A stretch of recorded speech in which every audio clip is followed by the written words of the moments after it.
Hello friends, आज की video में बताने वाले हैं जो हमारा आईफ़ोन डिवाइस है, हम अपने आईफ़ोन डिवाइस के रिंगटोन को कैसे चेंज कर सकते हैं। तो वीडियो स्टार्ट करने से पहले हमारे चैनल को लाइक एंड सब्सक्राइब करें और साथ में ही बेल आइकन दबाना ना भूलें। तो वीडियो स्टार्ट कर लेते हैं। तो आप देख सकते हैं ये हमारे फ़ोन के आइकन्स हैं। तो इसमें से हमारा जो ऑप्शन आता है फ़ोन के आइकन में सेटिंग आइकन, इस पर क्लिक करते या जिससे हमारी फ़ोन की सेटिंग्स है जो ओपन हो जाती है। तो जो हमारा ऑप्शन है इसमें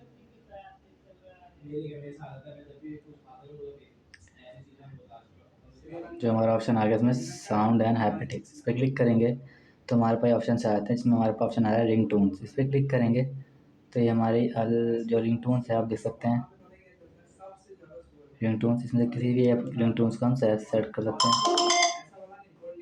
जैसे आवाज़ कम कर लेते हैं, तो हमने इसकी थोड़ी आवाज़ कम कर लिया है।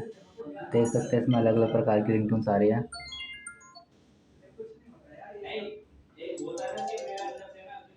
तो हमने ये वाली रिंग टून इसमें सेट कर दिया और हमें बैक कर देना है।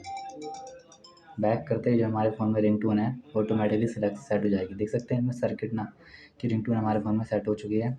तो इस प्रकार अपने फ़ोन की सेटिंग में जाकर हम अपने आईफ़ोन में रिंगटोन सेट कर सकते हैं। तो आपको वीडियो अच्छी लगी तो लाइक करें, सब्सक्राइब करें और साथ में ही बेल आइकन दबाना ना भूलें। और थैंक यू।